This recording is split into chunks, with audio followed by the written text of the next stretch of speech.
বেলা 10টার সময় হঠাৎ করে ইমাম সাহেব কেন আজান দিতে গেলেন আর মুয়াজ্জিন সাহেব বাধা দিলেন? ইমাম সাহেব দাঁড়ান। কি করছেন কি আপনি? এখন বেলা বাদে 10টা, আপনি এখন আজান দিচ্ছেন কেন? আপনার চাকরি হারানোর ভয় নেই?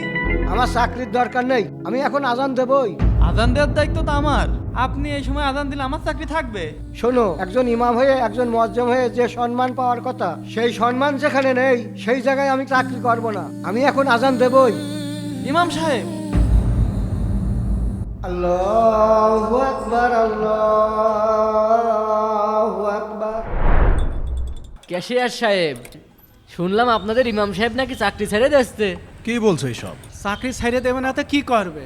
ইমাম সাহেবের 3 মাসের বেতন বাকি। বেতন বাকি হবে কেন? জুম্মার দিন তো কালেকশন ভালোই হয়। ক্যাশিয়ার সাহেব, ক্যাশে এখন কত টাকা আছে? সেটা জেনে তুমি কি করবা? ক্যাশিয়ার আমি, ওই টেনশনও আমার।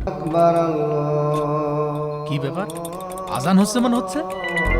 এখন তো কেবল বেলা 10টা বাজে। এখন আবার কিসের আজান হচ্ছে? এই চাচা, চলেন তো আমার সাথে। ইমাম সাহেব এখন আজান দিচ্ছে কিসের জন্য দেখে আসি। ঠিক আছে, চলেন চলেন। আসেন সবাই আসেন। চলেন, চলেন।